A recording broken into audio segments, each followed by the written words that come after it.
So hopefully you guys can hear me on the Zoom right there. So one of you can hear me, just say, yeah, you can hear me. Yeah. Okay, thanks. That's all I needed.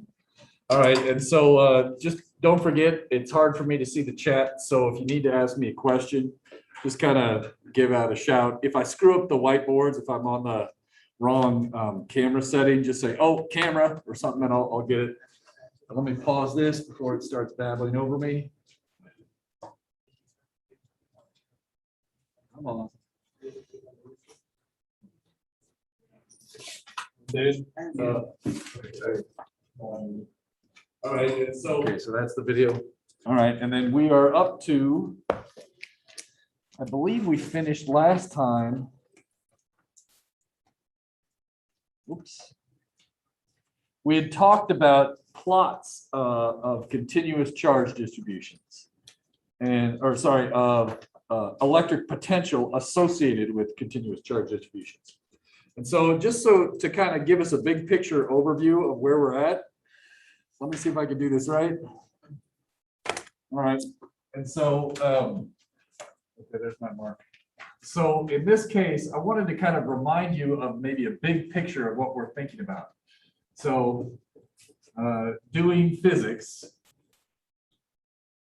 with static electricity.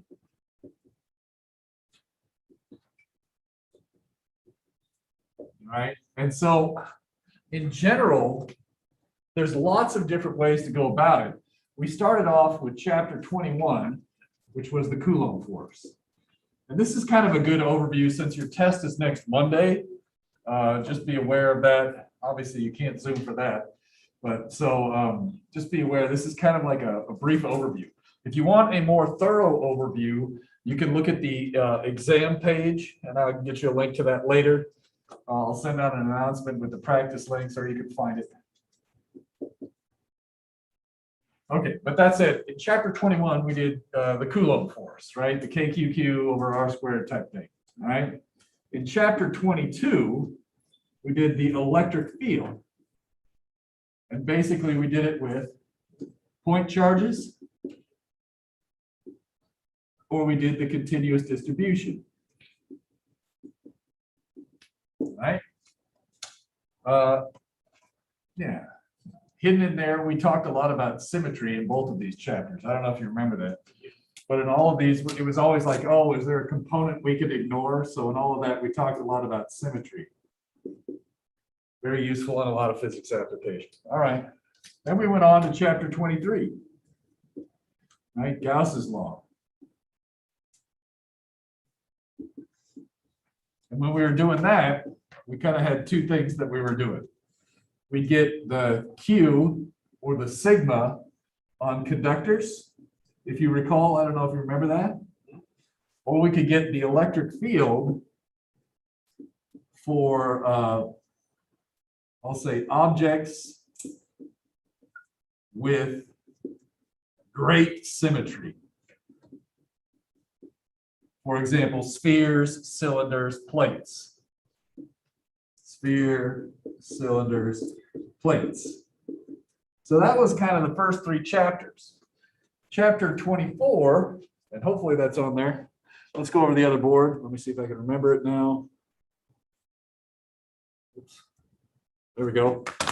Chapter 24, last time what we did is we did V and U for point charges. And we did stuff where we talked about K initial plus U initial equals K final plus U final type problems, conservation of energy, right? So that's what this is. So maybe I'll say that. E initial, and maybe I'll say energy, just to not confuse it with electric field. Energy initial is energy final. Right? Or you could just say conservation of energy. Right? Then we also did some problems where we did V for continuous distribution. Right? So electric potential associated where you did some calculus, something like that. Okay, well, there's a couple more pieces, and that's it on your test. So what's remaining is there's an electric field, and then we can sometimes go back and forth between voltage and the electric field. So what do I mean by this? Well, we have some equations. One of them is E is equal to minus the gradient of the potential. Basically, something like this. How about I say it this way? In 1D, we've been saying E sub x is minus, let's use a derivative.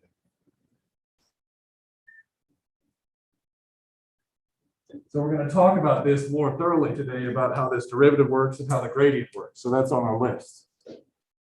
All right? Turns out, if we have a plot, and this is something we're going to do today as well, if I have X here and voltage here, what does minus the derivative mean? Well, what does the derivative of a plot mean physically? Slope. So something like this, if we had some crazy graph, we could say E sub x is minus the slope. And we're going to talk about how we can use that today. All right? Oh, go ahead. What's that? Just that graph is like always fun. So I don't know. It's just like, look, because when we're doing the numbers, it's like, rough approximation, kind of right. Yeah, so I'm pretty excited about this. Well, you'll see. Yeah, I think it has practical applications too, and we can finally talk about those. Hopefully, all the work we did in chapter 8 will be good for this. Now, this is talking about how you get from voltage to the electric field, right? If you tell me the voltage, I could do this crap and spit out the electric field. What do you think is the opposite of this? How can we go from the electric field to the voltage? What's that? Integrating, right? It's the antiderivative. So in this case, we're going to also learn this. I know that the change, well, let me say it this way. The minus sign comes from the definition. I'll explain why that minus sign needs to be there in a minute. The minus the integral of E dot dx should equal something. If you had to guess, what do you think it would be? You'd think it would be V. And it's not. It turns out it's delta V, a change in voltage. So this term is used so often, we give it its own term. Instead of potential, it's potential difference. So rather than calling it delta V all the time, sometimes I'll just say potential difference. So if you remember, the integral of dx is not x, it's delta x, because you have to evaluate it at the limits. Now, if you're doing a calculus class, it's x plus c, right? Or something like that. But when we're doing, yeah, all right. So now, you might be saying, why are we doing all this abstract math way down here? So this is what we're going to talk about today, these pieces, right?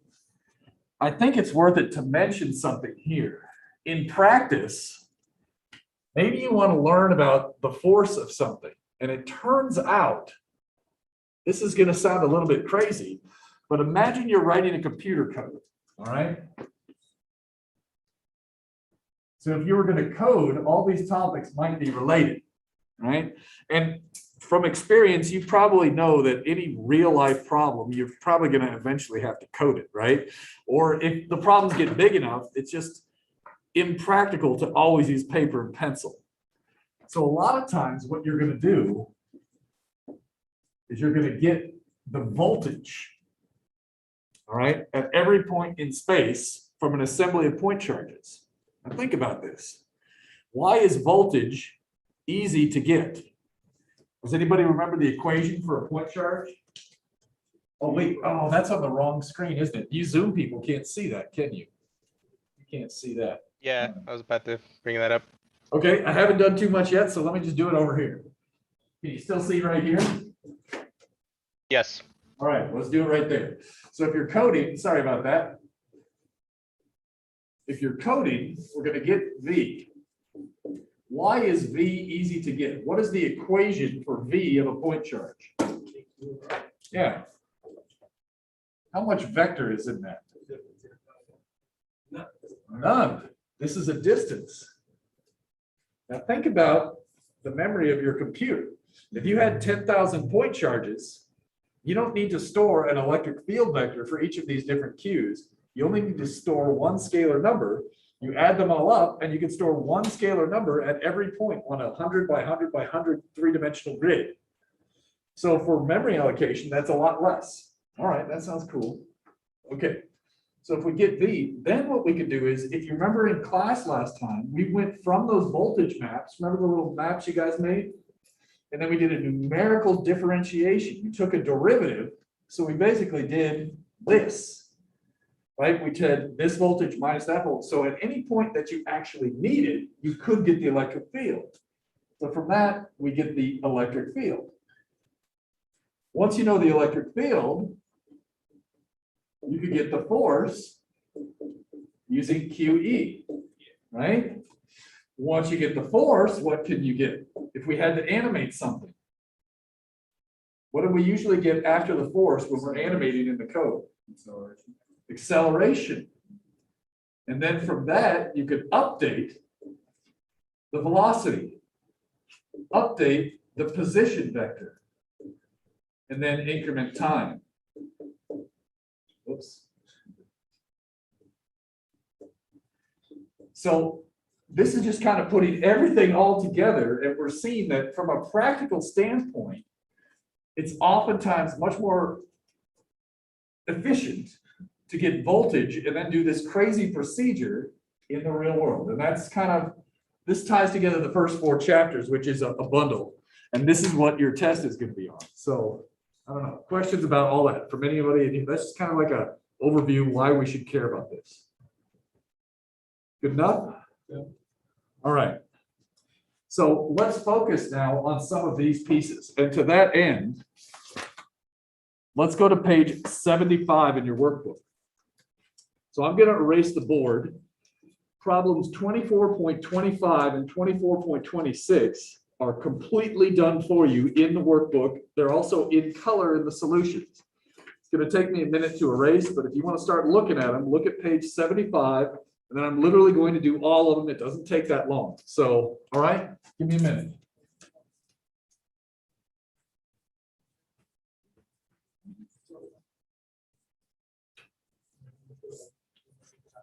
And if I'm going too slow for you because you've already taken, partial derivatives in some calculus class, just go ahead and work on another problem. Let's see, which board do I need now? Wait, is that right? Wait, there we go.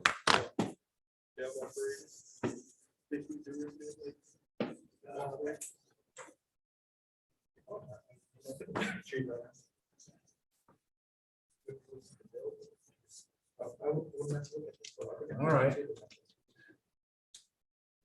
I've already forgotten what we're doing. Okay, we're saying E is equal to minus gradient of V. If you haven't done the gradient before, we're going to literally learn how to do this one.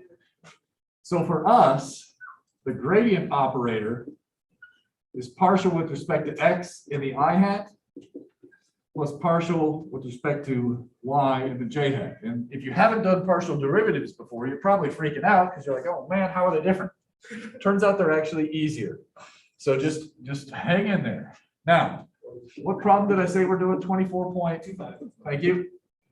And in this problem, again, if you've done this before, please be aware some people have not done this before and I need to show them. So we have a plus charge sitting here at the origin, I think, right? All right, so this is some charge Q. Now, and were we told this distance is X? Yeah, yes. All right. So that distance is X. Well, I have a single point charge. What's the voltage associated with this? KQ over X. Right? We got that. So now what I want to do is I want to take this formula and shove it in here and just kind of show you how it works. If you already know how it works, just be patient. Like I said, some people have not seen this before.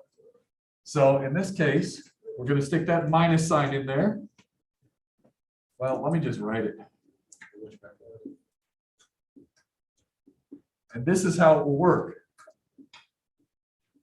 Whoops.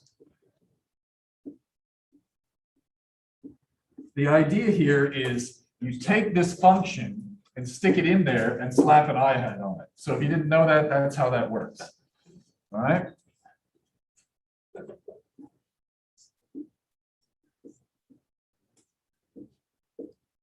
There's a J hat on this one. And they both have a minus sign.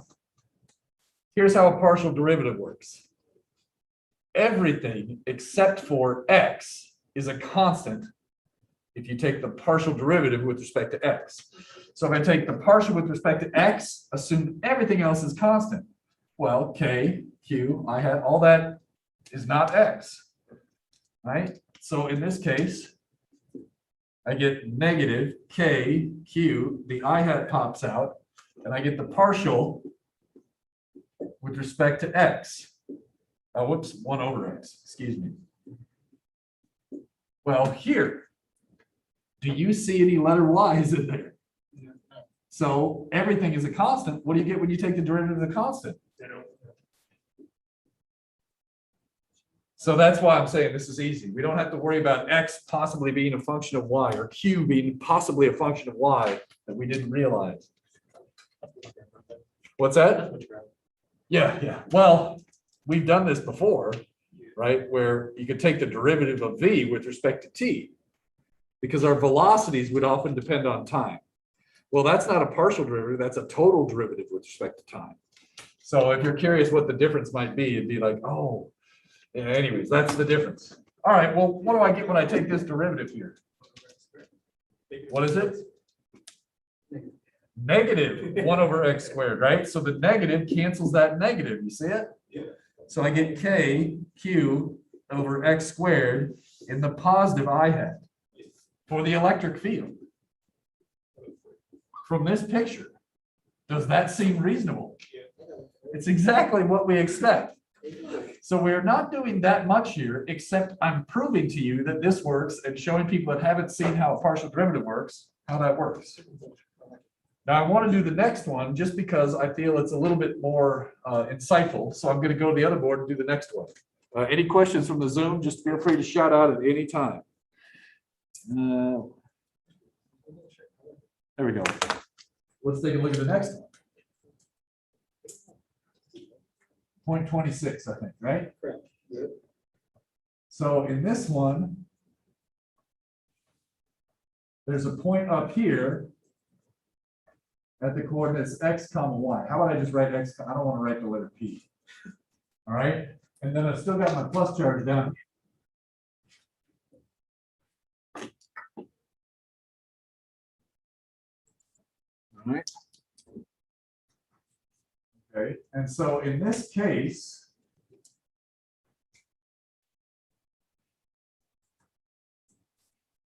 what's that distance there? Yeah, so r is equal to x squared plus y squared to the 1/2. The reason I'm writing it like that is just because I know what's coming. You could write it as a square root. We know that too. Absolutely. So in this case, what's the electric potential? KQ over that.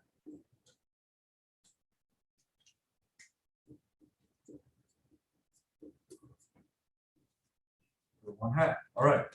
So now let's try and do this. The electric field, by definition, I claim should be minus the partial with respect to x in the I hat of that plus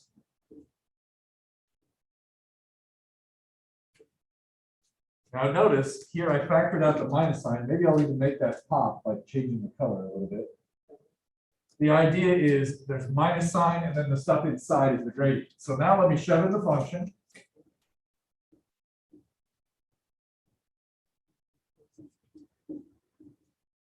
Same over here.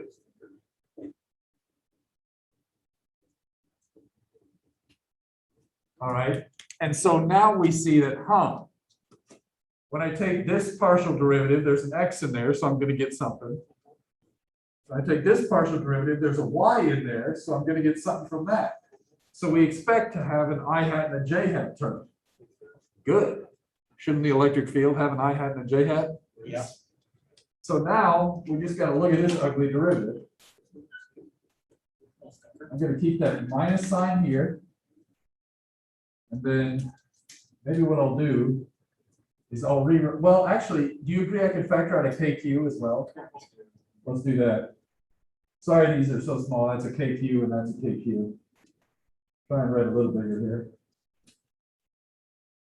And then I'm going to bring this upstairs just so it's easier for me to see. X squared plus y squared to the negative 1/2 I hat. Partial with respect to y. Same thing. And then a j hat. All right. So maybe I'll just take this term up here and look at it. Just because there's room.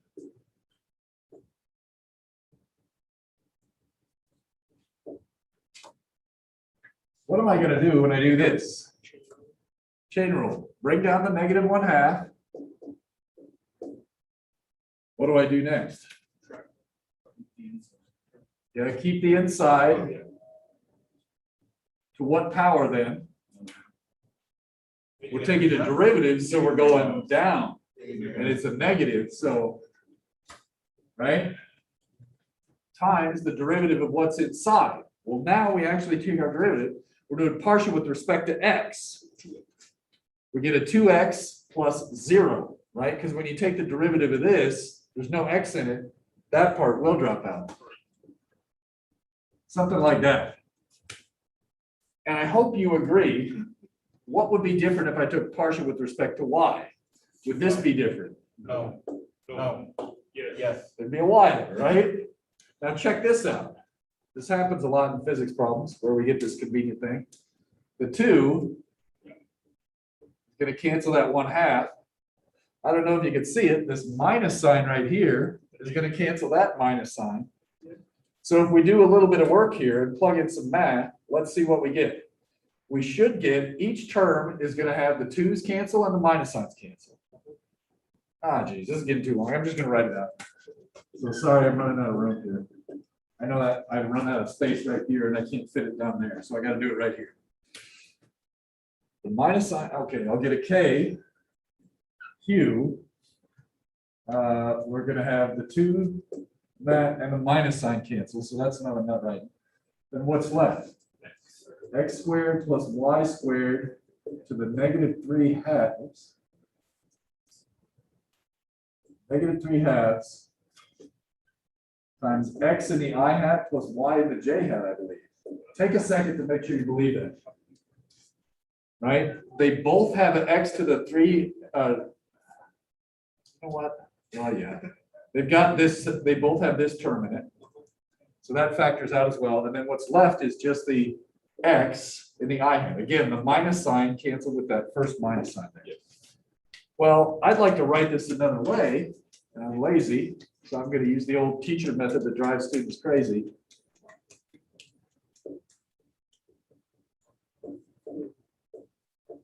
Where I just erase it and rewrite it, save myself a lot of time, and you guys are like, don't like to do that, but I did for this particular one. In this case, do you recognize this? KQ over R cubed, but what's this?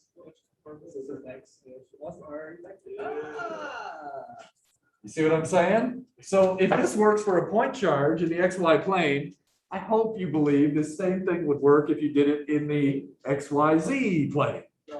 And if it works for one point charge, you can always add them up because the superposition principle applies.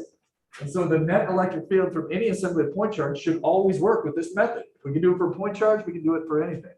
We can build things out of point charge. Yes. I'm confused on how we went from like the left side to the right side. Magic. Yes. No, wait, where? No, honestly, it looked like magic. I looked away for like 1 second. And then Okay, let me walk you down. Yeah, sorry. And remember, you got this here and you got it in the solutions as well, just in case something like this happened. That's why I do this. Let's start here. Okay, so B, we got this, Yeah, right? yeah, We got yeah. this. It's literally right into when we got to, because I literally upset everything up until we like Yep. the KT over 3/2, and then it's like, boom, magic. It's like Give me a I second. got lost. So here, this, I did a side problem up here. Yep. You're okay with that? Yep. And then what I said was, well, each of the terms has this in it. Mhm. Each of the terms has a minus, which cancels that. Yep. And each of the terms has a 2, which cancels the 1/2. Yep. So the idea is every term has a KQ from here. Okay. Every term has this x squared plus y squared 3/2. From that, bringing it downstairs and making it Yep. positive. What's left is x and the I hat. Because the ddx term has the I hat on it. And this was just right, so there'd be had to be x and the I hat, so that's where that came from. When you do the partial derivative with respect to y, we all agreed the only thing different would be a y. So that's why there's a y and a j hat. Is that good? Is the box part just because it looks similar to the other? Well, the boxes, take a look. R, by definition, is x squared plus y squared to the 1/2. Oh, is that what you needed? So No, that's, yeah. sorry, my bad. Yeah, that was confusing me. I was like, wait, how And the fuck then- are those things? Do you agree that x Yeah. and the I hat plus y and the j hat is the R vector? Yeah. So that, okay, sorry, I didn't Yeah, understand. yeah. Okay, is that good? All right. Now, if you're curious, this also works. Take a look at page 76. I've already described that paragraph at the top. That was kind of my blurb at the beginning, basically saying, this is useful. If you don't believe me, that's fine. I claim it's useful, right? So in practice, it's easier to get V than E. Done. So if you're curious, you can even do these other shapes. For example, look at 24.28. That's kind of a fun one. It's easy to get the voltage associated with the ring, the electric potential. And so once you do that, you can then just take a derivative and get the electric field, right? And we got to be careful. You should use a minus derivative, all right? You can do the same thing for a disk or any shape, all right? In practice, like I said, what we might do is get the voltage at every point in space in a computer, in a matrix, and then do numerical derivatives rather than do these complicated analytical derivatives. Yeah. All right, so far so good? Now, let's move on. I want to talk about page 77 now, and so if you want, take a look at the top of page 77. Well, I erased the board, and we're going to get back to it here. So give me a second. I just find this kind of interesting. Oh, yeah, well, yeah. It'd all be nice if I knew how to be checked. Yeah. Chain rule.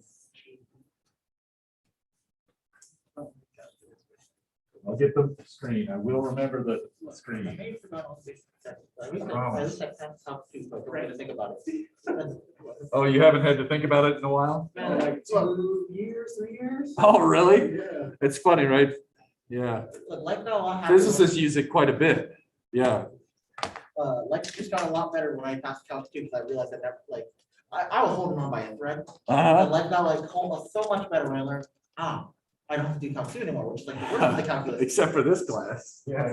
Okay, but this class isn't whatever the hell Calc 2 was because it was like, oh look, you mentioned trig sub and I just zone you out when you start saying stuff like that. Yeah, because you're like, I've got a table. Yeah, you gave me the table. What is Oh, see, I always like that.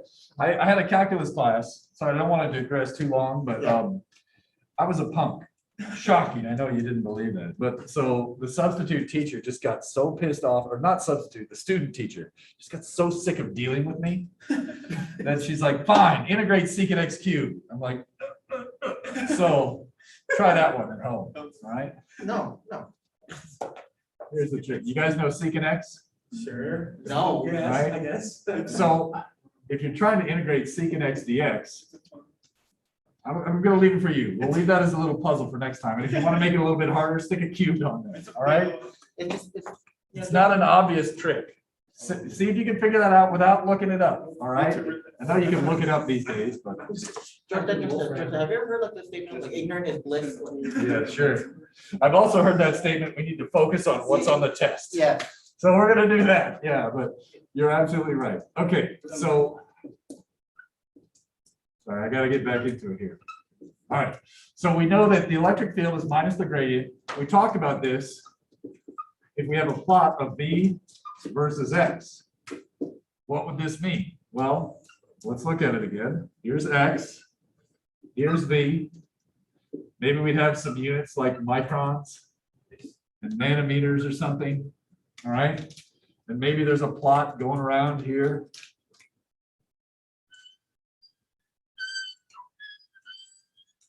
Sorry for the squeaky marker. All right, so the idea here is we know that at any one point, the electric field in the x direction would equal minus the slope. Right, and that comes from the derivative is the slope of a graph, so minus the derivative. The gradient is a directional derivative. It's a derivative in three-dimensional space. If we keep ourselves to 1D, it's minus the derivative, minus the slope, same thing. So right here, what would happen if I put an electron? Oh, let's start easy. Let's start with a plus charge. How about a proton, right? If I put a proton at, let's say x, let's say this is x equals 7 nanometers. Right? If I put a proton there, what does this plot show us? Well, what is true about the electric field here? It's a negative x component, right? So that means a proton would feel a force which way? To the left, right? So if we have a positive slope, that's a negative electric field, right? That's negative I hat, right? Imagine there's an I hat hidden in here on each of these, right? So the electric field is in the negative I hat. That means to the left. Well, think about what would happen if you put a little marble on here. It would roll towards which side of the graph? The left. Now be careful, the analogy is not perfect. The proton is not going to be moving up and down through these valleys. The proton, think of it more like the shadow of the proton is moving this way on the axis, right? So the proton does not move up and down, but we could look at this, pretend we're thinking about a marble, realize the marble would tend to roll towards the left side of the graph and say, aha, we'd expect that a proton would be going there. Now, the opposite of that, so I'm kind of running out of room here. I need to erase this. What if we had an electron? I like to think of the electron as a bubble. And this is, it's like trapped under the surface of this weird shape. So this is different than what we did in chapter 8. In chapter 8, in physics 1, we just talked about which way the marble would roll, the marble analogy. Well, the bubble would tend to float to the top. So that's how I like to think about protons are like marbles. The electron is like a bubble. So you think about which way the bubble would float. All right. So that's what I want you to kind of keep in the back of your mind here. That will be a check on our intuition. It's very, very easy to forget this minus sign. The analogy helps us check our work and make sure we didn't screw up the minus sign. Questions on that? Mind you, chapter 8 a little bit? Okay. All right. Now I have this quote here on page 77. And I even say there, okay, I'm dumbing this down a little bit, but I like this quote. Basically, it says, there are similar types of plots in semiconductor physics and in chemistry. Yeah, band gap diagrams. And so when we look at this, Herb Kromer says, basically, I don't want to script the quote too badly, but basically, if you don't know, if you're discussing a semiconductor problem and you can't draw the band diagrams, you don't really know what you're talking about. I'm paraphrasing there. But so it turns out it's a hugely important thing for electrical engineers to truly understand this analogy really, really well. So physicists as well. If you want to do physics, electrical engineering, we need to have this analogy be intuitive to you. All right, I'm going to start with problem 24.30. It's going to take me a minute to draw this plot. If you want to take a stab at 24.30 while I'm babbling and drawing, go for it, okay? Talk to your neighbor as much as you want. You can chat in there. I'm not going to look at it, but you can put chats in the Zoom if you want to talk about it. What was it, 24 point what? 30.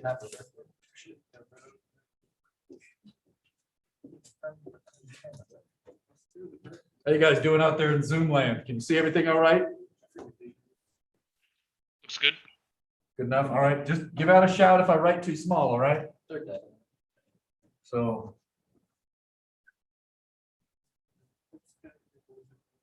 we got V. It's important in this problem to be clear about capital V and lowercase v. I'm just foreshadowing there.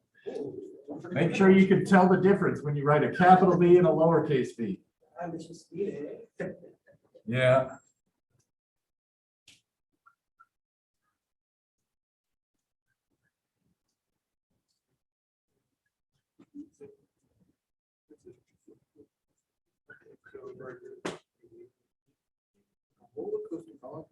Which is a roller coaster that goes in one direction. Or it's like one direction.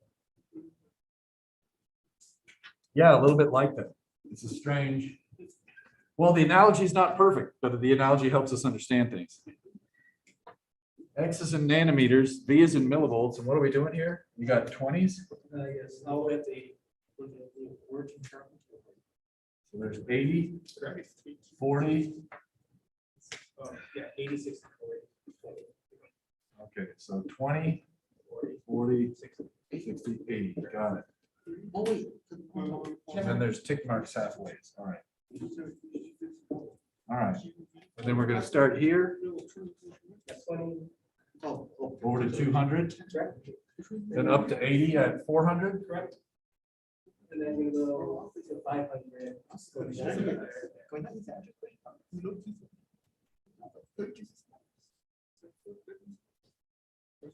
And all the way down. 40 and 900. 40 at 900.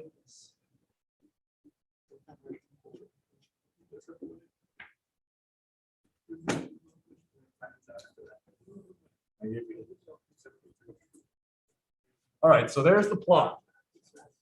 Now I got to remember to not erase this after we do this problem because we use the same plot in the next one. All right, so there's that. I can kind of see it. All right. Now, what are we told? Over what spatial intervals is the electric field zero?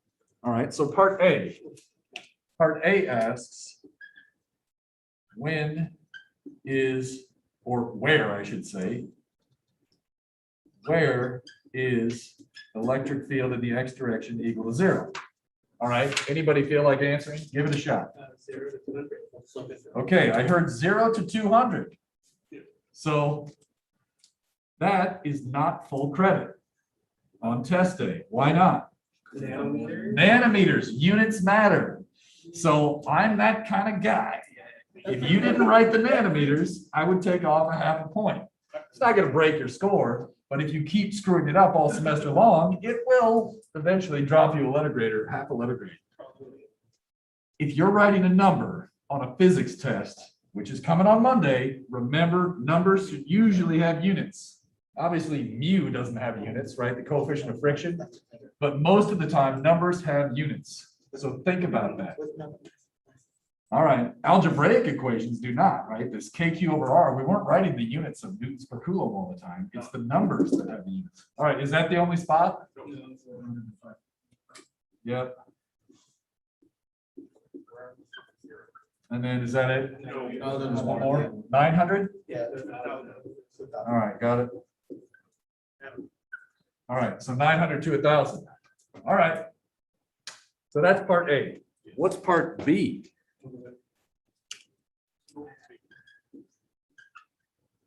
Where is electric field pointing, what did I say, positive I had?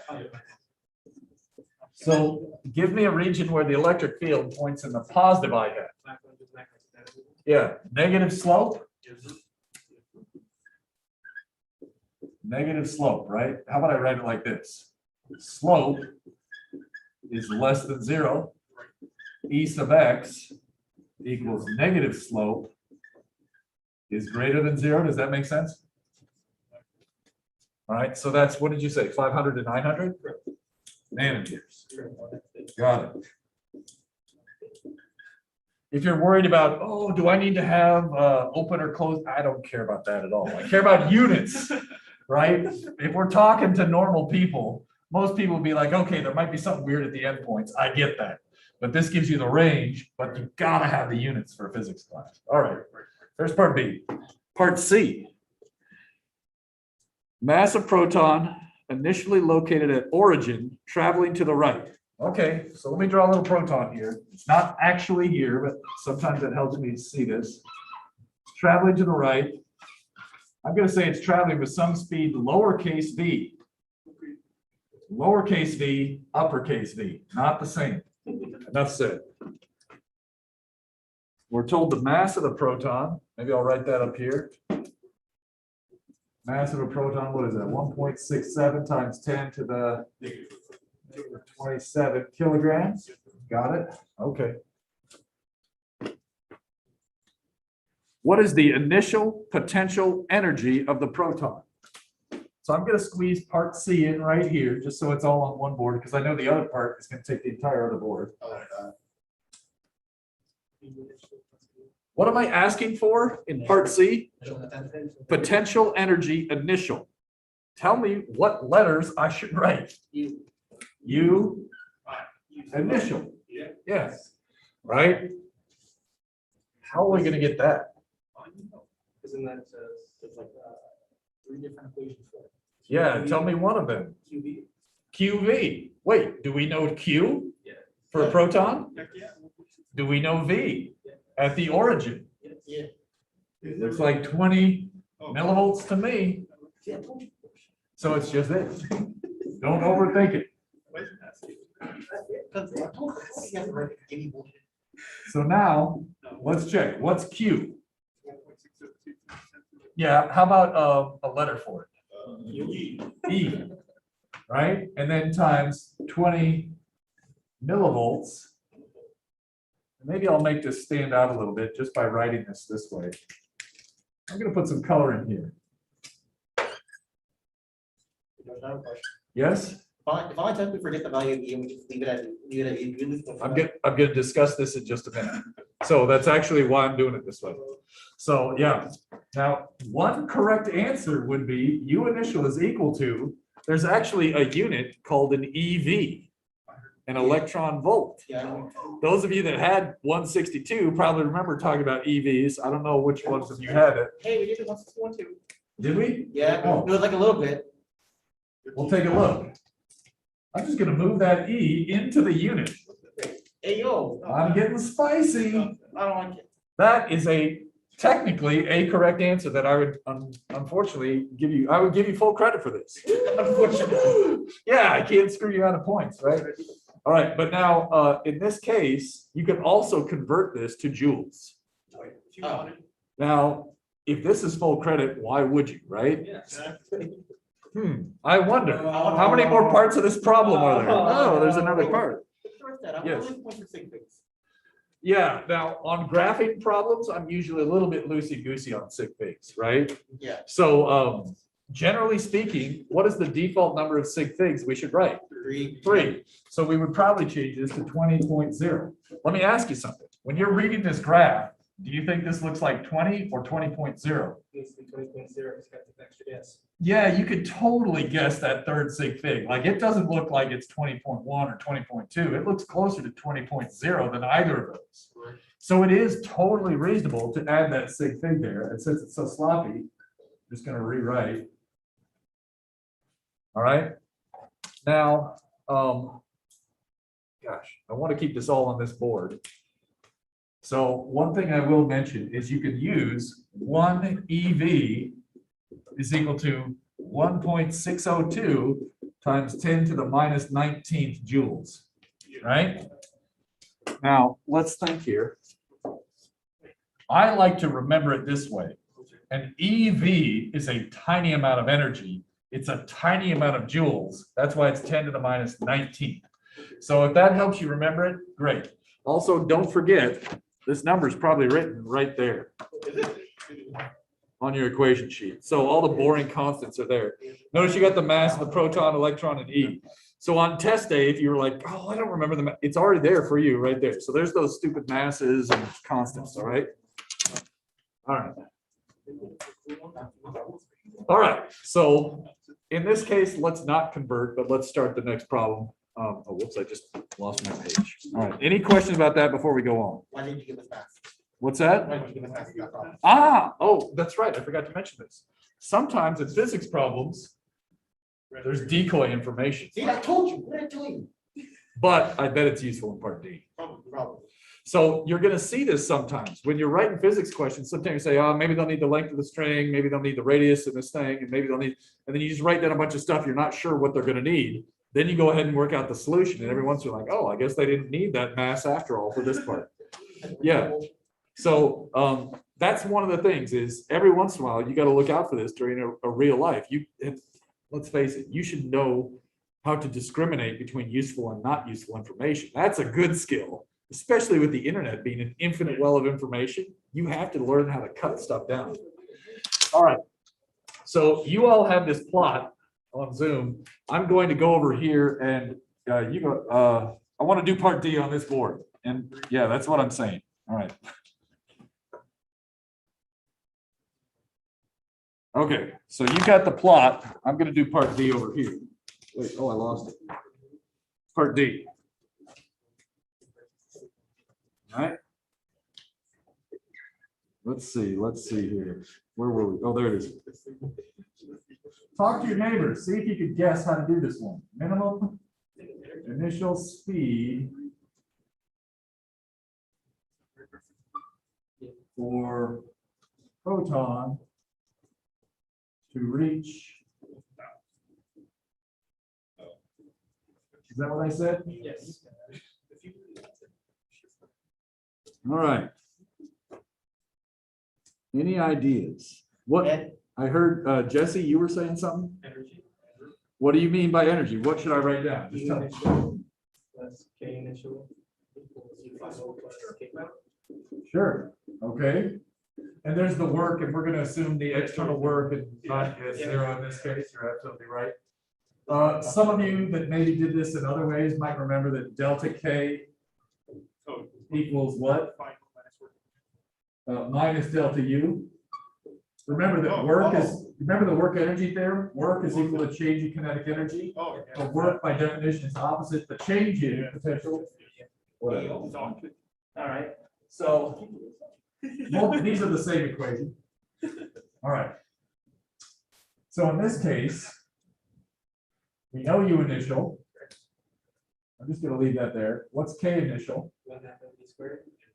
Well, V initial, I'd say, because that's what we're trying to find. Yep, and this is not voltage, this is speed. U final. What's K final? 0. Okay, explain. I think so. Let me see here. Whoops, is that the right board? Whoops, I want 3. Right? Let's go back to here. Oh, yeah. We're starting right here. We want to get to right here. Just barely. Where are we going to run into trouble? That hill right there. At the top of the hill. So let's think about this. We know you're going to flick this marble really hard and it's going to roll up. As you're going this way, what's going to happen to the speed of the marble? Slows down, right? And so if we want to get there, what speed do you need at the top of the hill approximately? Yeah. So if we're going, if V at the top is approximately equal to 0.000000001, it'll make it. Well, why don't we just set this to 0? Velocity at the top equal to 0. then we should be able to figure that out. Okay, so that helps me out. Our trouble spot is basically at 400, right? So just to, so they could see again. Right, we want to have 0 velocity at the top, our trouble spot's 400. So let's go over to our other board and write that information down. Which one? That one. Okay. So we say run into trouble at, what did I say? X equals 400 nanometers. So the idea is if the final is greater than 0 at X equals 400, we'll make it, so to speak. Or the proton will make it, however you want to think about it. So what we do is, you're absolutely right, we set the final kinetic energy to 0, and this tells us where we need to get the final potential energy. Now, just to reduce something, reduce some effort, I'm going to move this U initial over to this side. What will I get then if I on this side? Yeah, so it kind of looks like that, doesn't it?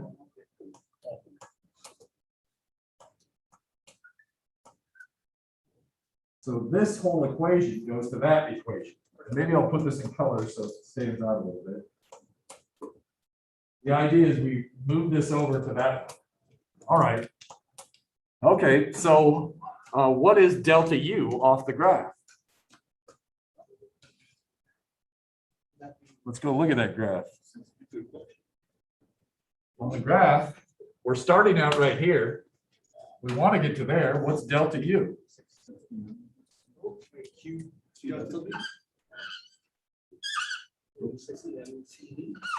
Yeah, hold on. Oh my gosh, this blue stinks.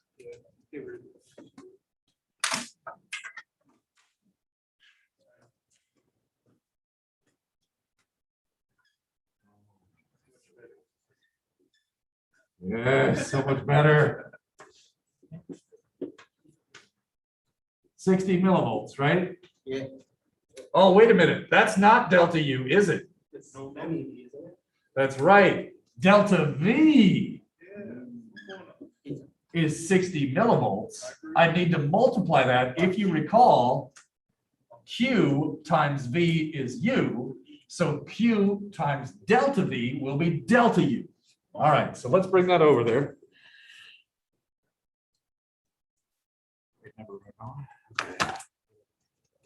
So this we know is Q times delta V. Got it. Which this is going to be 60 MeVs. Delta V is 60 millivolts. If you stick in Q equals E, we get 60 electron volts. So I want to pause there. Is everybody cool with what I'm doing that? Or yes? Yes, okay, so that M for the 60, that's for milli, that's not for. This the is for mass. milli. This is Okay. not the mass. That's our prefix. So all those times in lab where I'm being such a jerk about italics, this is where that matters, right? Meter starts off. Oh my God, this is a prefix for milli. This would be in italics, that's M for mass.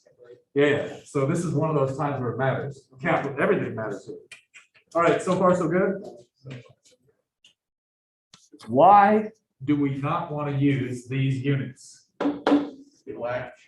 What's that? Okay, what do you mean? Okay, we're good. If we convert it to joules, let's remind myself, what is a joule? Other than a gem of a unit. 1 joule is equal to 1 Newton meter. Well, what's a Newton? It's like an mg, right?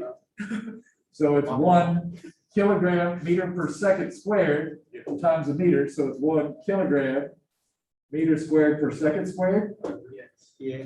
Huh, if I want the kilograms of the proton mass to drop out, we'd better be in joules, agreed?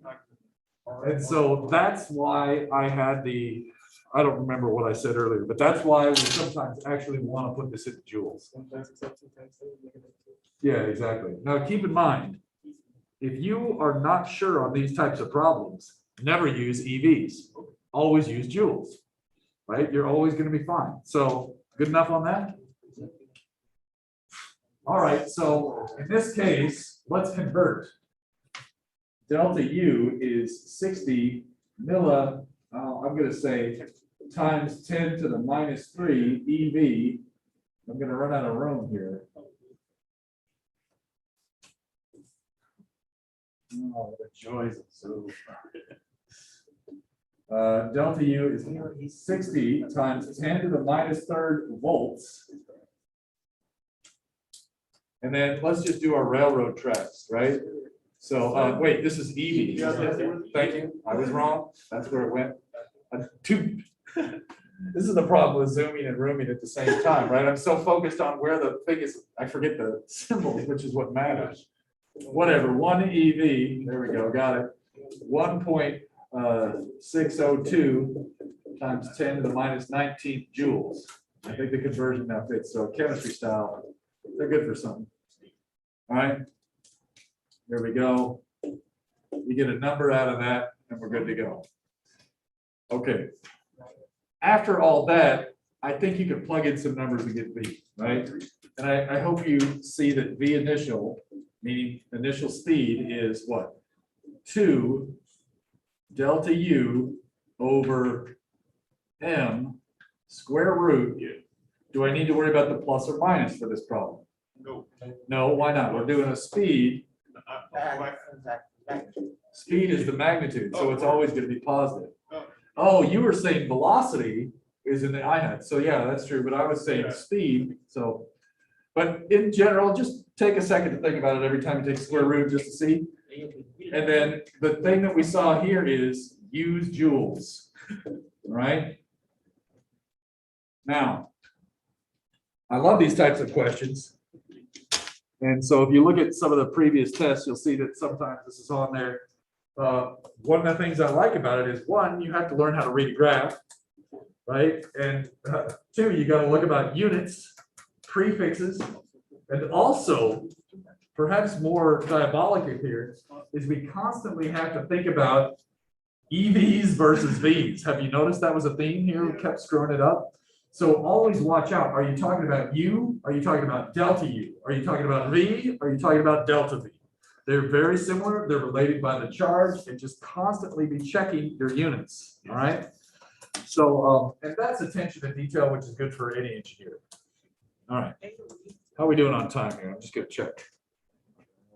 5:45. All right, we're doing pretty good. So I might go on and do the next part while this graph is up here so I don't forget.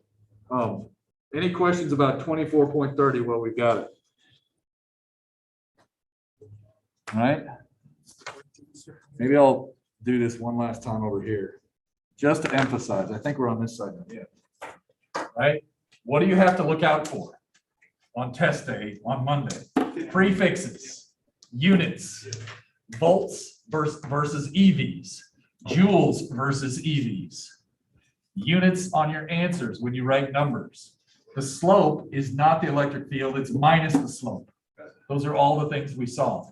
And then remember, EVs are fine for energies, but it's useless if you plug them in because we have to have things in joules, right? If we're going to get speeds out of this. All right. So I don't want to erase that plot. Look at 24.31. It's very similar. This shows you a way I might mix it up. So we're looking at 24.31. I'm going to erase some stuff.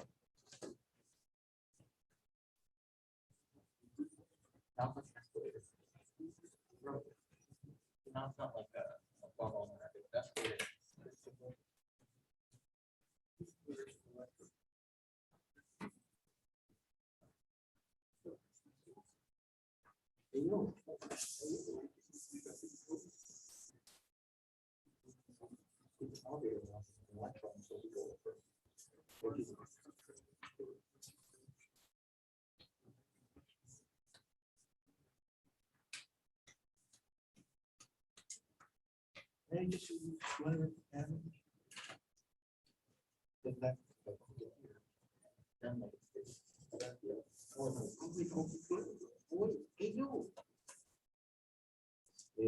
All right.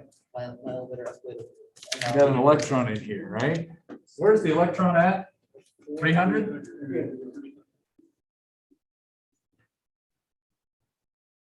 Am I on the right Zoom screen? Yes, you are. Thank you. Yep. All right, so here we are at 300, and then I can't really quite see what values are we. So it looks like it's going to be at about 50 millivolts. Yeah.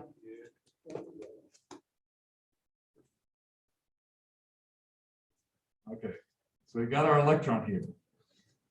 So I draw the electron like a marble, right? Yep.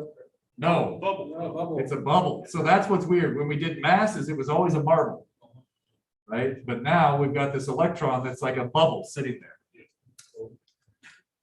Before we do anything, and is this released from rest? Yeah.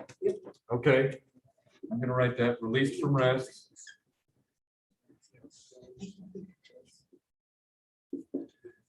Okay, if it's released from rest, what do you think the electron would do? It's gonna go to the right. As it goes here, is it gonna speed up or slow down? Speed up, right? It's exactly the opposite of the marble. Marbles speed up going downhill, bubbles speed up going uphill. All right. So in this case, it's gonna get to here. Once it gets to this point, what is true about the electric field right here? Zero. So what's true about the electric force? Zero. No field, QE, no force. So is it going to be speeding up or slowing down as it traverses this section? Right. Constant speed. So then it's going to get to this region. It's going to still be moving. It's going to start going downhill. What do bubbles do as they go downhill? How far over is it going to go? Somewhere. We're trying to find out, ain't it? Isn't it gonna slow down to small? Oh, that's Oh, right. energy. You know what I'm saying? Hey, yo. So it's gonna stop at 60? Or 40? I have no idea. That's What, like 800. I got to read the plot. It looks like it's 800. Oh, I actually do the plot pretty well. for once. But it'll still be at 50 millivolts. So let's take a look at this thing, right? It's going to go back to here. Oh, sorry. It's going to go over to here. It's going to stop. Then what would the bubble do? So we'll go back to the left. It's oscillating. Now, hear me out. Let's just have a little fun here. What if I had a photon comes in? And it gives, let's say this thing's moving back and forth, and then I have a photon comes in, and somehow we give some energy from that photon to this electron. Instead of going back and forth, maybe it could escape. Okay. This would be a solar cell, right? Think about it. Now, this is a very simplified model of a solar cell, and it's not quite the same thing. So I want to be clear, I'm totally hand waving it here. This is total nonsense. But it does give you an idea. Imagine if you had a plot like this, where this was the, well, we better have Jesse help me out. What's the lower band? The valence band, right? I think so. Yeah, so the lower one's the valence band and the upper one's the conduction band, right? Yes, yes. So we'll look at that in just a minute, but well, let's look at it now. Let me see if I can draw this right. Let me see if I can do this. This is going to be a lot of hand waving, but I'm trying to show you why an electrical engineer might care about this. Imagine we take a piece of silicon, okay? So now, you can't really see this, but imagine this is like a circular disc, like a, oh, here we go. Oh, perfect.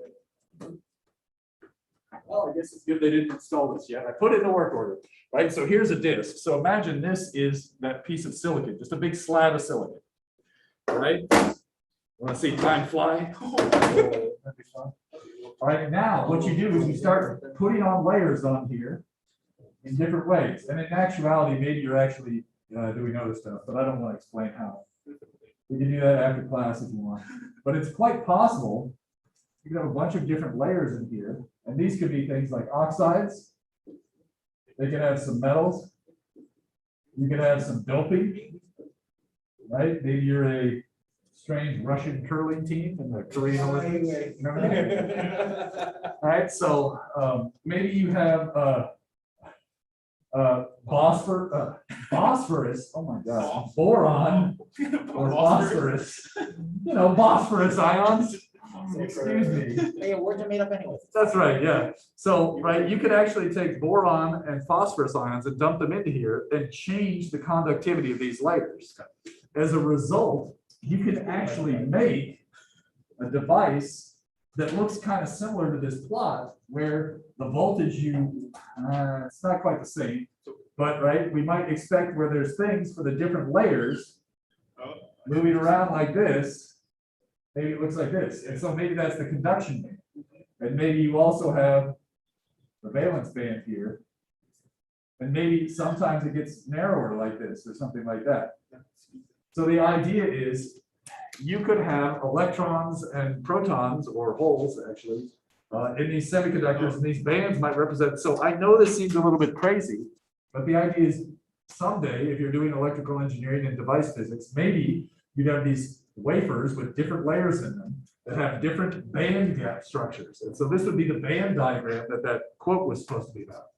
And so the physics that we're learning now maybe gives you a hint of where you might be going. It's not the same thing. Enough said. Questions on that? So there will be a mechanism for that. Yeah. Yeah.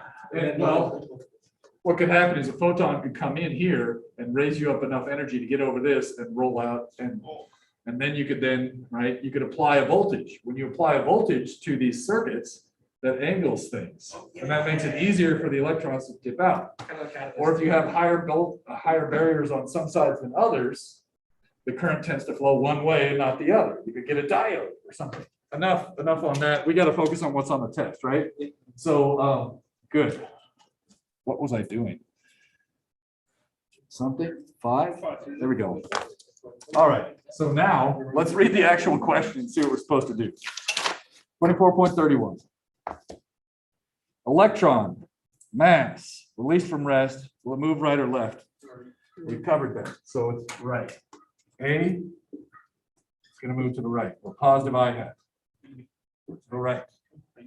Any of those would be full credit on test day. Part B, what's part B asking for? Oh, how do we do that? So we get shocked and thinking about it. That's not that you could do that, but do you see any time anywhere in these equations? But isn't acceleration not stable here or like constant? What's that? Acceleration is not constant. Yeah, acceleration is changing in each of these different regions. Split up the regions. Well, all we need is the acceleration at this one region, right?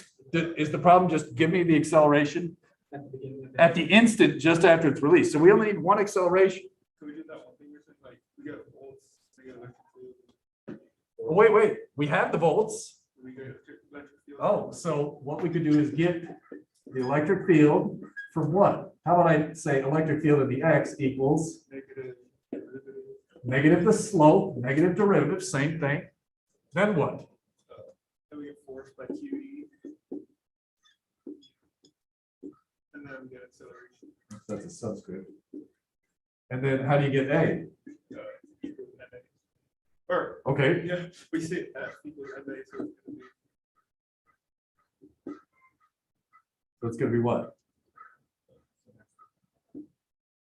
it's That's the next over. Nice. Oh. Right? Yeah. So let me see. Can we get the slope here? Yeah. Yeah.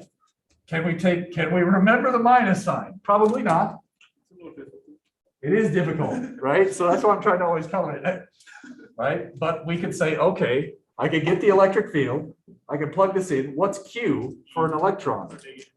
It's not E, it's negative E, right? The magnitude is E. This is like that G stuff. A sub Y is not G. A sub Y is negative G for a projectile.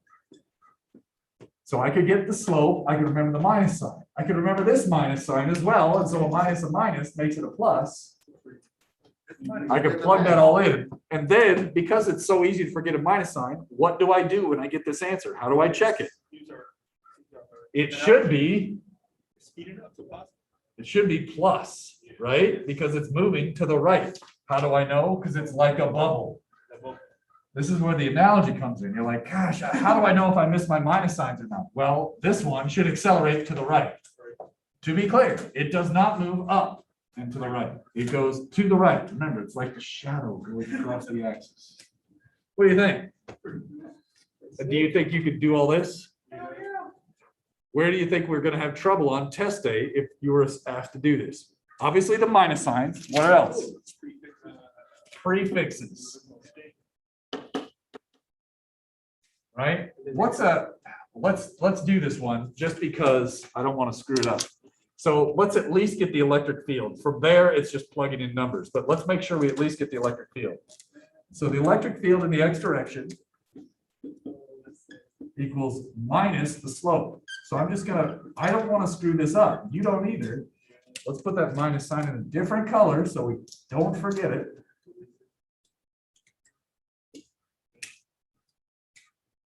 Now, what's the rise? 50. 50. And there's a lot of different answers for this. You want to come up and show me what you're talking about Oh, wait. or not? What? Like we're going for what Right, so- you're doing rise over run. Do you agree this is a uniform slope? yeah. What's the logical points to use for figuring out rise over run? The endpoints, right? What's the rise? 60, right? Rise is that. Okay, there we see another issue, right? It's like easy to forget the offset. So there's rise equals 60 millis. So it's 60 times 50. And then what's the run? 200 nanometers. See what I'm saying? Is this helping or not? Yes. Yeah. Yeah, see? And then here is a fun one. These are millis, those are meters, they don't cancel. It just makes it fun. All right. So to be clear here, and then wait, is the rise positive or negative? In this case, it's a positive. Okay, so we don't have, but you could totally get a negative rise. Do you agree? Yeah. Like right here, you'd have a negative rise. All right, whatever. So then just doing one more step, it's minus 60 times 10 to the minus 3 all over 200 times 10 to the minus 9. And what's left? Volts per meters. Does anybody remember what that's equivalent to? This is a unit for electric field. Newton per coulomb.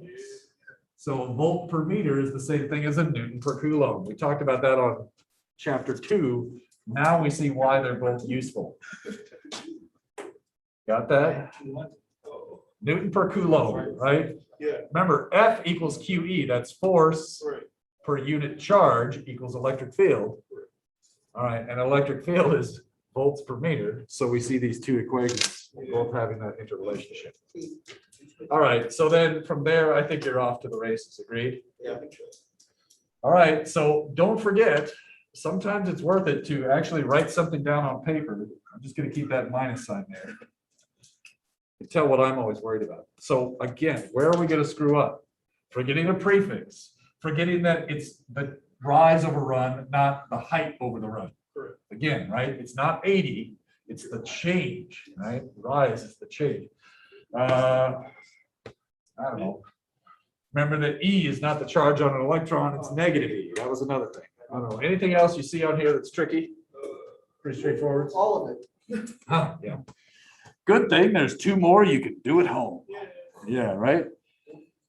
We have to draw What's that? the opposite way, like, we have to figure out the values and draw the graph and stuff like that. We'll talk about that after break.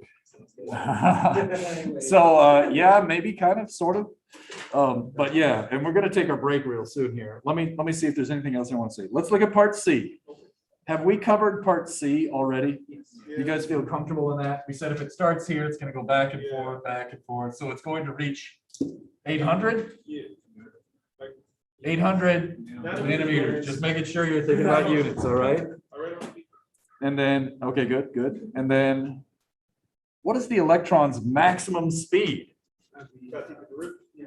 Instead of equal to 0. I want the maximum speed. Oh, no, you can just do. Okay, final, Yeah. Yes. Yeah, yeah. Where would it reach max speed? at the 400. So couldn't we do right up here? Yeah. this would be U final plus K final. And right here, we could do U initial plus K initial and set them equal. Yeah. And K initial 0. K initial is 0, why? Because that's rest. Released from rest, K initial equals 0. We know the initial term goes to 0. We know the voltages, watch out. How do we get U's from these? Q times delta V. Yeah, so we know that U, Got this. U initial is Q times V. What's Q for this problem? Negative E, so we get another minus sign that you love to play with. So, and let's be clear here. What does this negative energy mean? I'm going to start out at negative 50 MeV. Do you know what I mean when I say that? Remember, MeV means milli-electron volts now. So I'm going to start out at negative 50 MeV. Then I'm going to go to negative 80 MeV. Was my change in energy positive or negative? Did I have a positive or negative delta U? I'm going to say it again. I start at negative 50 MeV. I go to negative 80 MeV. What is delta U? Yeah. It's negative. It's negative, yes. If I lose potential energy, if I have a negative delta U, I should gain kinetic. Seems reasonable. Got it. Who's going to have to deal with this a lot, probably in the next year or two? Chemists. Chemists are always having to deal with hydrogen energy levels, all right? Or things like that. So let's take that break. We've got to be dying right now, right? 6:06 is what I've got. Okay, 6:06. I'm going to erase the board and just come back in 10 minutes. Any questions from the Zoomers out there?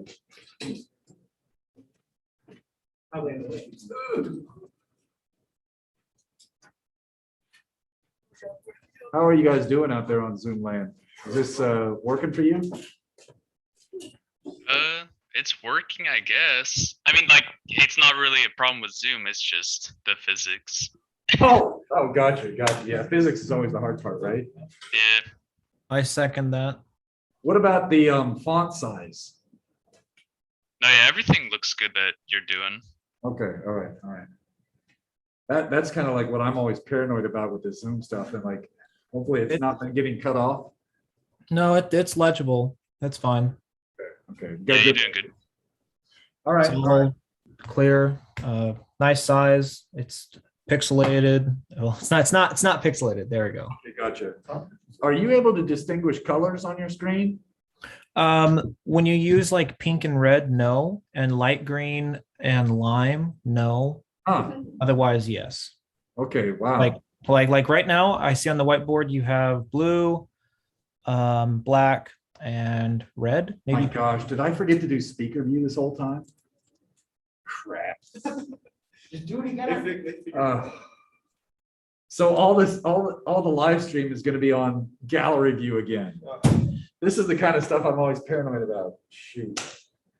Well, what do you mean? It looks fine on my end. yeah, but when I live stream, it records what's on my screen, which I have my screen on gallery view, which means it's all going to be super tiny with a bunch of black boxes with names again. I For see. the YouTube people or Yeah, what? yeah, the YouTube people. Gotcha. Well, crap. Well, Whatever. Are you able to see Well- if anyone's using the YouTube like live stream? Well- Is there anyone on there? yeah, hopefully not. I don't know. I mean, I'm on Zoom. yeah. So, but it's nice to reference it later is what I'm thinking, right? Like, Oh, what if you're yes, like, oh, I definitely. wanted to watch this later, so I screwed up. So, and I got to remember my workflow. When I do this, I've got to remember the following things. So those of you on Zoom or whatever, if you remember, you could write this down. We've got to do the live streaming, but I also have to do the speaker view. That's what I always forget. Anyways, all right, I'm going to take a short break too. I'll let you guys take a break. We'll see you guys in a couple of minutes here.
I've never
That's termination. All right, so, sorry about that. Talking about the different equipment in the rooms, we're always spending so much time thinking about equipment these days, we're not teaching as much. We're just constantly thinking about equipment. Regarding your labs, can you guys hear me on Zoom still? Yes. This week in lab is exam practice, discussion. So I'm gonna be on Zoom because we don't need to all go in to just do paper and pencil tests at home. So the idea is I'll just be sitting on Zoom answering questions about the exams and you guys can take a practice test. What's that? Is attendance mandatory? Yes, Okay. we're being recorded, right? So yes. All right. All right, anyways, yeah, other question? So we can show up the questions. Yes, you could just work on your own and send me emails. That's fine too, about your questions. Does that make sense? Yeah. So I want you doing those practice tests. I'm gonna be available for you, basically like glorified office hours. Yeah. And then, yeah, so you're gonna have some question in that time period. So just, but you can come to early section, late section, come in and out, whatever you need to do. All right, next.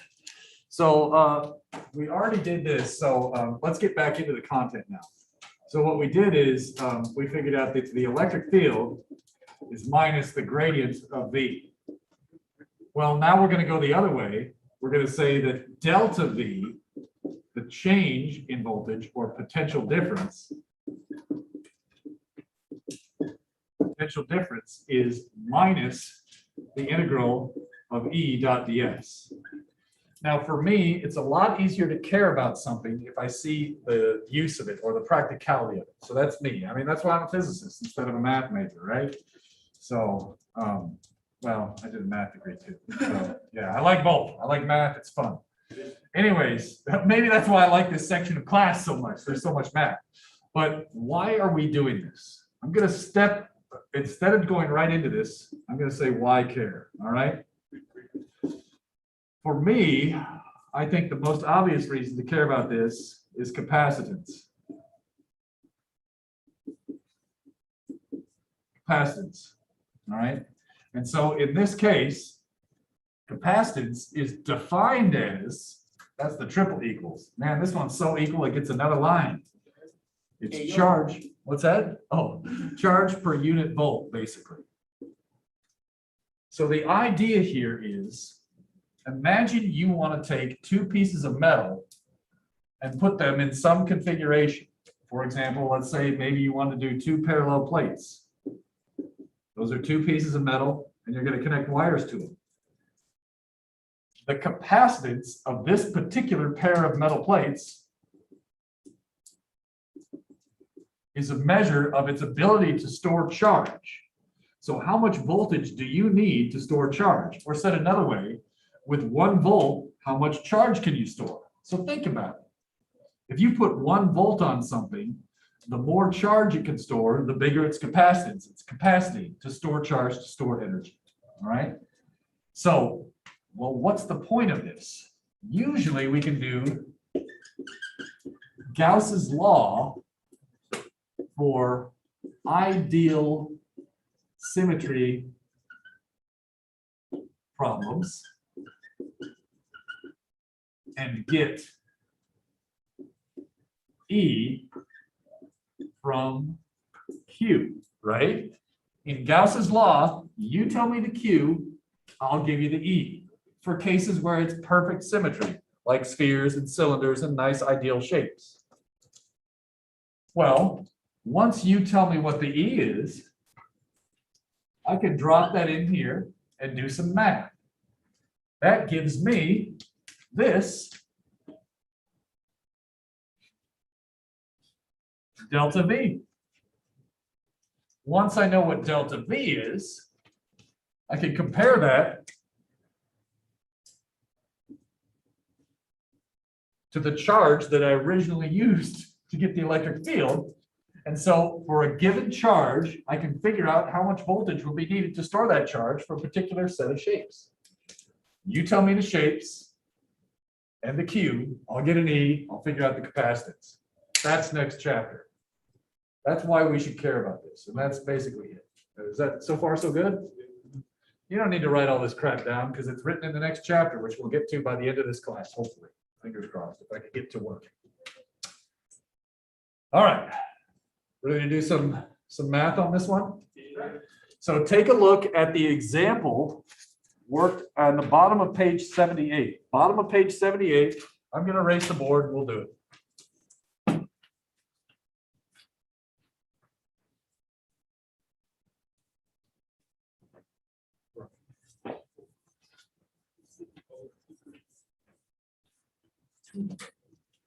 Right. All right, so in this case, I think what we have is a large plate.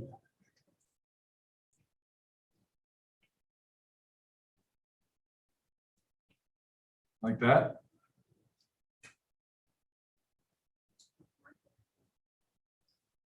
And then what did I stick on that plate? Positive charge sigma. Okay, so we're going to stick a positive charge density. So sigma greater than 0. Surface charge density. So basically we're putting some positive charge on here. All right. Now, we did this problem already. What's the electric field out here? And if you forget, this is one of those on your back. It's on the back of the book. It's on your exam equation sheet. So if you're worried about what you're going to get for notes on the exam, you're getting a copy of essentially what's on the back of the book, right? So you're going to get a fresh copy of that. Does anybody see something for E for a plate? Sigma over epsilon naught. Parallel plates is the one where it's sigma over epsilon naught. A single plate, Oh, right? okay. Remember E parallel, there'd be 2 plates. We'll bring that back up in Oh, a okay. minute. I see. All right, so is everybody happy that's the electric field for this? Yes. I'm not. Oh, it's nine?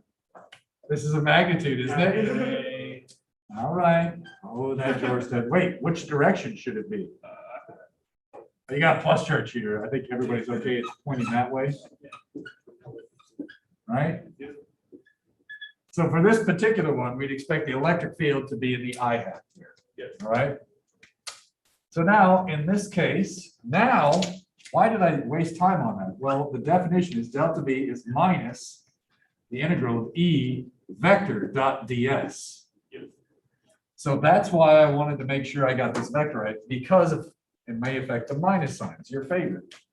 Well, in this case, the electric field is sigma over 2 epsilon naught in the I hat.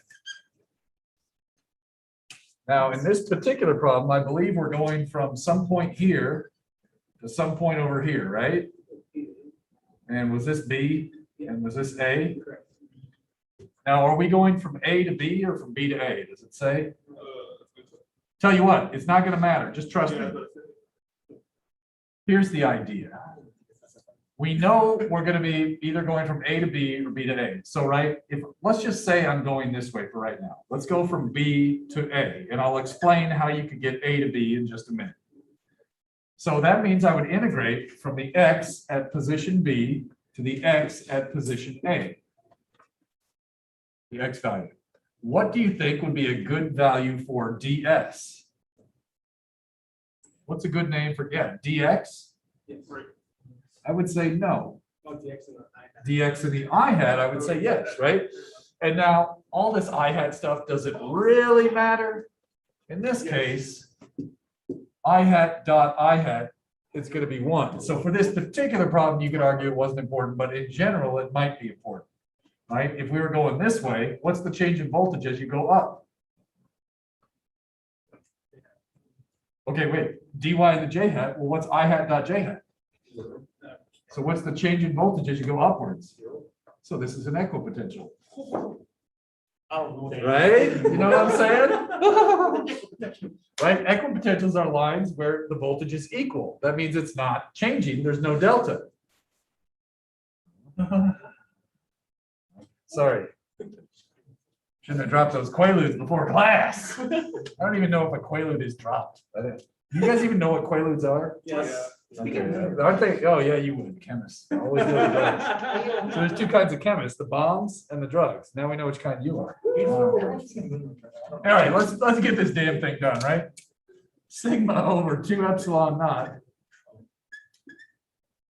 dotted with dx in the I hat, and then I hope you agree I hat dot I hat equals 1. Right? So in this case, when I do this integral, the integral is going to be sigma over 2 epsilon naught dx. Well, sigma is a constant, 2 and epsilon naught. So all of this goes to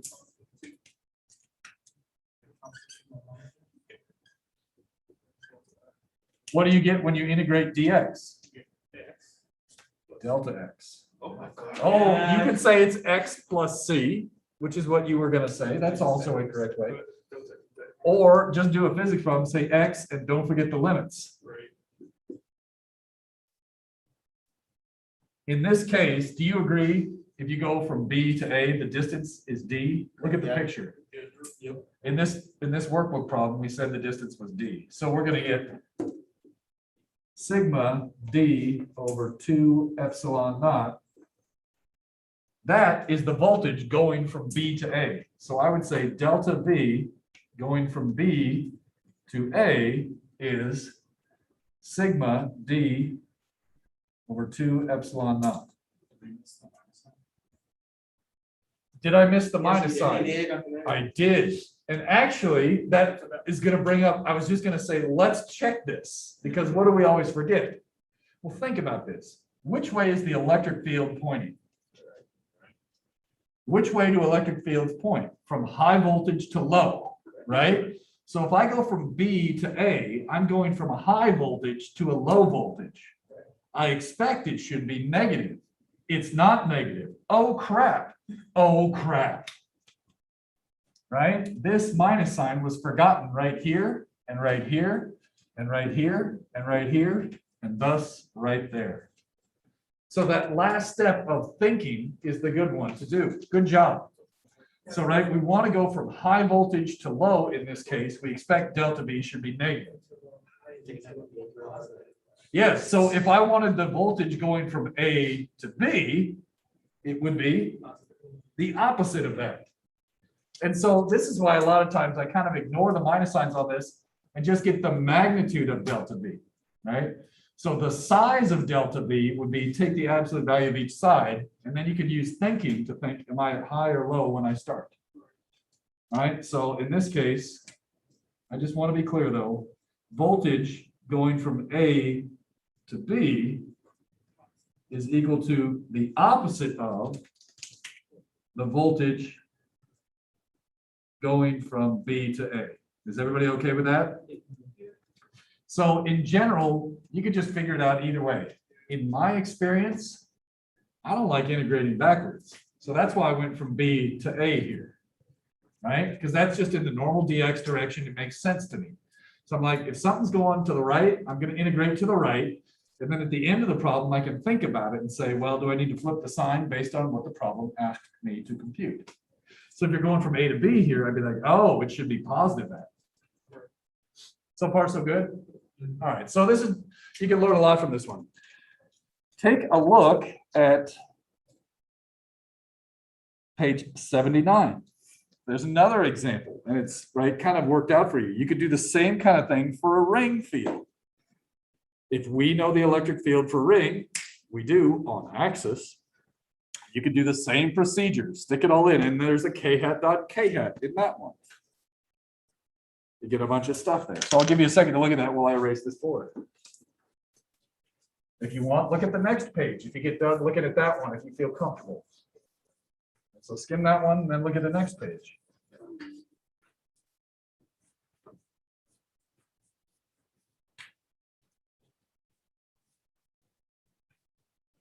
I need to bring something up on the screen here. So you guys can look at basically pages 79 80 and 81 while I'm getting something for the screen ready, right? Give me a second here.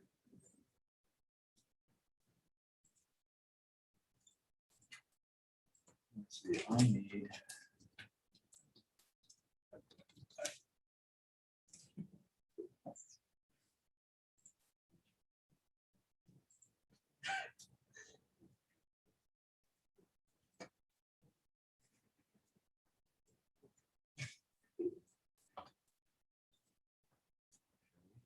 This is going to be fun for me to try and figure out.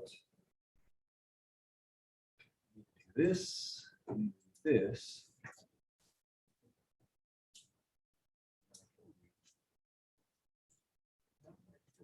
I think I'm ready to do that one. Get this ready.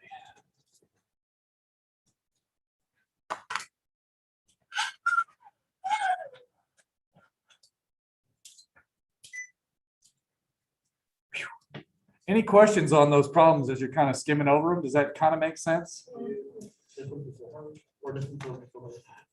By the way, I tend to put simple ones if I put them on a test, and I'll explain that in just a minute. So I'm showing you kind of some well, the first one was pretty simple, right? That's totally easy. But the second one is a little bit nasty, right? So go to the next page. I want to talk about 24.34. All right. And so let me see if I can do this right. Oh, let's get meta. Is that like an infinite? Yeah, George, that's. Let me see. I need to do screen 1.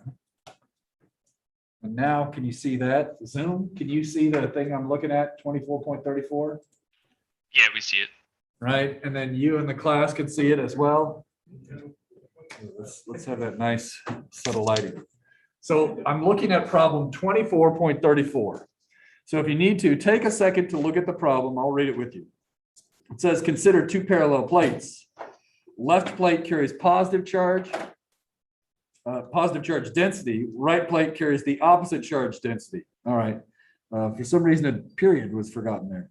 Assume the distance between the two plates is d. Each plate is a conductor with thickness t. Hopefully you agree that all the charges are going to hang out on the interior surfaces here. All right. So now in this case, I can even make this just a little bit bigger for a second. This down there. Okay. So now the idea here is we take our negative plate right there at the origin, plus our positive plate, which is shifted over here, distance d. This one's got all the charge right here. This one's got all the charge right there. We know that the negative, whoops. Oh, come on. Scoot over. There we go. All right, there we go. So we know that the negatives, right, this negative charge, the electric field points inwards. The positive charge has outwards. And as we discussed before, inside these two electric fields are pointing the same direction. Outside, they're pointing opposite. Outside, that's also outside, they're pointing opposite. And this was done in some other problem, I forget which was, but we see that there's no field outside. And there's a large field inside, and notice the 2 goes away. The 2 plus the 2 gives us the 1. All right. So in this case, there's our electric field. I'm just gonna cheat here and scroll down. I don't like to do this, but I'm gonna do it this time. We do a similar type of problem here. The electric field is in the minus I hat. Right? So if you look up on the top, it's a very similar problem. It was to the left because this side was negative and this side was positive. We get a similar result for the electric field, but now as we go to the right, we get a positive voltage, right? All right, that's cool. Let's keep scrolling. V equals Ed. That's why I keep saying it. Boring, boring, boring. Some words. Look at these two plots here. This is what I thought was somewhat interesting, right? Imagine we have those 3 plates. Well, this one's connected to ground, so it's at 0 volts, right? The negative plate is usually the lower voltage plate, so we usually call that 0 volts in lab. So there's ground. The high voltage plate was connected at some positive voltage. And we expect that the electric field was negative in between there. Does this remind you a little bit of position and velocity graphs? Except it's negative the slope, right? So that's where it gets confusing. Here we'd say velocity is positive, if the slope is, but here electric field is minus the slope. Now, this gives rise to those semiconductor electronics devices. Remember those band gaps that I was trying to talk about earlier and allude to? You can imagine if you make wild assemblies, you could get these weird patterns starting to form like this. And we could learn about the electric field and the motion of the particles all by just understanding this voltage graph. So if you're wondering how in the world somebody might get a voltage graph, this sort of gives you an idea of how you could get the voltage versus X graph. So, right? Yeah, if you're like, well, that's cool. How did they get that V versus X graph? This shows you one way you might be able to get it. And that's what I kind of wanted to allude to there. So far, so good on that. All right, let me see if I did not screw this up. Stop this. Move this here. Move that there. Turn this off. Oh my gosh. Whoops, wrong button. All right, now I can turn these lights on. I swear, man, this is crazy. It's strange what's going on in my brain up here. It's like I'm thinking about all these things that are not teaching right now. It's very strange to me. All right, what might be on a test for this crap? That's usually what you care about, right? Because especially because the test is a week from today. So a lot of times what I'll do, let me give you an example. Look at problem 24.38. There's an example of something that I put on a test one time. And I think I actually made it easier. Like one version, I had the A over the X to the N. The other version, I had the B X to the M or something like this. So the idea is you can imagine I give you some weird electric field in the X direction is equal to some equation. Some function of X, right? All right, let's say maybe I said E sub X equals 13X squared. And okay, whatever. One thing I could do is I could ask you about the units. Right? What are the units for this number 13? Help me out. The units of E of X, these brackets mean the units of equal the units of 13 times the units of X squared. What are the units of EX? Newtons per coulomb. What's another unit for it? Volts per meter. And then over here, meters squared. So I think you could divide this side by meter squared to get some units. So the units of 13 in this case might be, say, volts per meter cubed, seem to be the easiest to write. But you could also say newtons per meter squared coulomb. I would take that.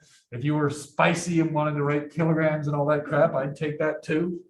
But right, so there's one way you could do this. And then what if I asked, what's the change in voltage going from X equals 3.2 millimeters to 5.8 millimeters? Well, how would you figure that out? Tell me again. What does this crap have to do?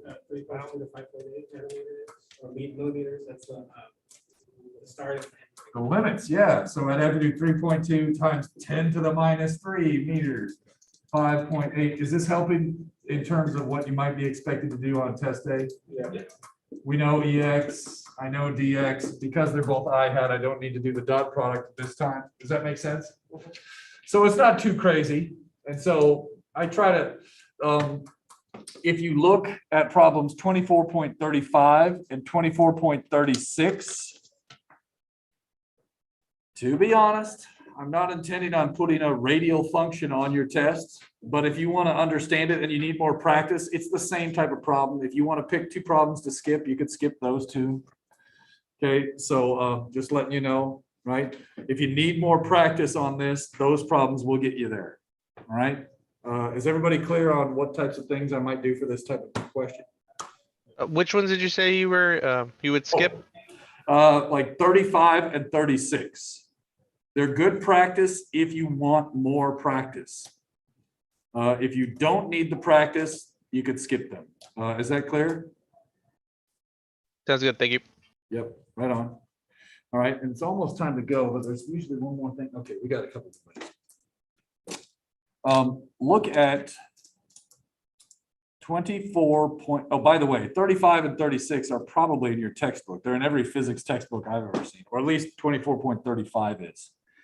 So if you're a physicist, you probably should look at that one. I'm just telling you now, if you're a physicist, you probably better at least look at it and go through it, all right? Even if it's with the solution open, you better do it, all right? 24.39. This is something I like to talk about. Let me see if I can do it like this. On the rate.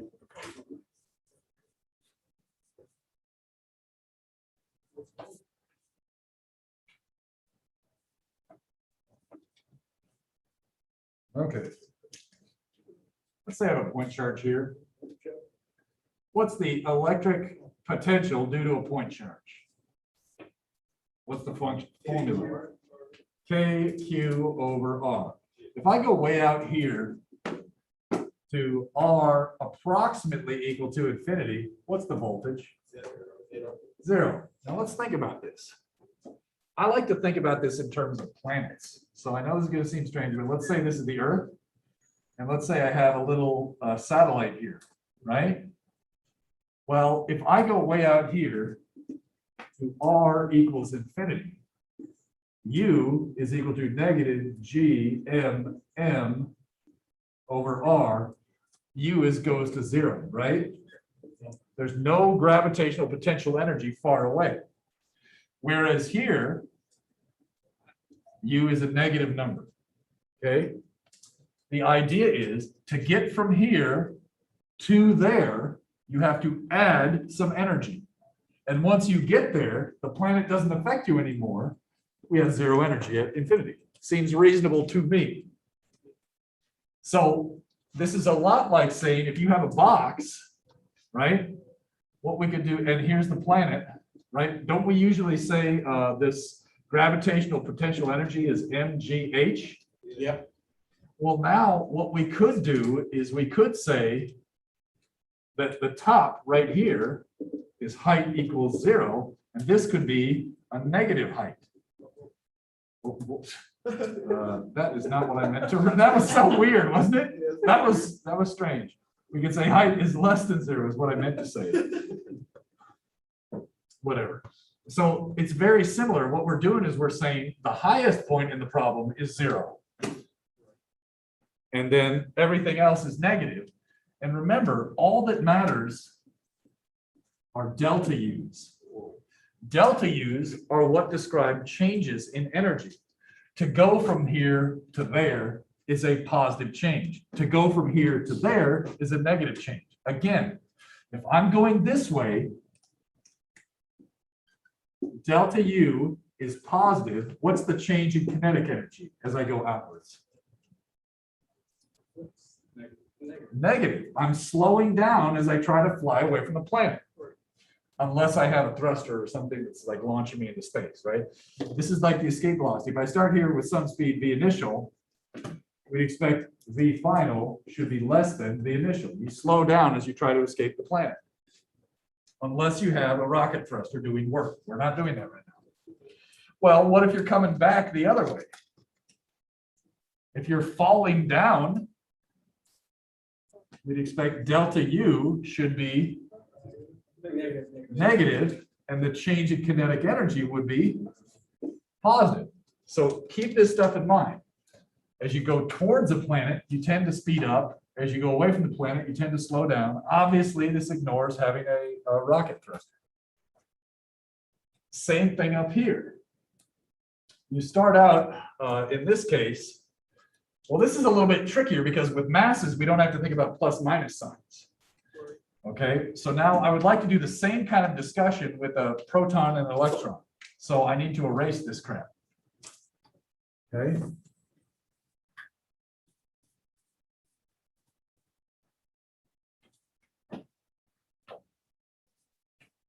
So think about this. This is why it gets annoying. If we have a plus charge and a minus charge here, it's exactly the same reasoning, right? Here, if I have a plus charge and a negative charge, isn't the potential energy K, Q1, Q2 all over the distance between them? If one of these is positive, and one of them is negative, we have a negative potential energy. This is less than 0. If you try to pull them apart, what's happening to the potential energy? If you put this one way over here, R final equals infinity, this number goes to 0, right? Now, where this gets a little bit trickier is, what if I have a proton and a proton? In this case, U initial is greater than 0, right? Now, in this case, as I go way over here, U final equals 0. So we see in both cases for point charges, if we go to infinite radius, we expect the energy to go to 0. Now, notice, depending whether you have pluses next to each other or minuses next to each other or a plus and a minus, your changes in U could be different, right? When you have this one, delta U is, if I'm going this way, what's delta U? Positive or negative? I'm starting here with a plus charge next to a minus charge, and I end up at 0. I start off with a negative energy, right? So in this case, the change in potential energy is positive. So what's true about the change in kinetic energy? So you expect to slow down, right? If you shoot this electron off this way, the proton's going to be pulling backwards on it, slowing it down. Now let's do the opposite case. If you have two protons next to each other, and you go way out to here, delta U is negative, which means delta K is, which means you speed up, right? If you try to hold these together and let go of them, so you can kind of think about the sign of the potential energy as being something like, do I have to work to put these together, or if I let go of them, will they fly apart? So, oops, I forgot a zero here. So, moral of the story, changes in potential energy are what matters, not whether it's positive or negative at any one point. Changes in potential energy matter, not the potential energy at any one point. All right, now, this is all well and good, but what if we get a different situation, which is what 24.39 is talking about? It's time to go, but I'm going to do it really quick. Basically, we have to be careful with line charges, and I need this monitor, I think. Okay. What if we have an infinitely long wire? The same reasoning doesn't work anymore. The idea is if I'm sitting right here, right, all of these charges I effectively are affecting my potential, and the other ones are somewhat negligible. But as you go out, well, not really. As you go out, you're seeing more and more of them effectively. And it turns out as you go to infinity, the voltage at infinity does not go to 0. Because it's infinitely long, there's an infinite amount of charge. If I remember right, there's a logarithm function, right? And so the voltage will change logarithmically somehow. And so as it never goes to 0, essentially. So be careful. If we're talking about point charges, it's okay to think about voltage equaling 0 at infinity and energy being 0 at infinity. If you're, for some reason, dealing with long wires, that same logic doesn't apply. Are we done? I hope so. I don't know. Any questions? What's that? Yeah, I was cooked about two years ago. Yeah, so that's it for the chapter. If you look,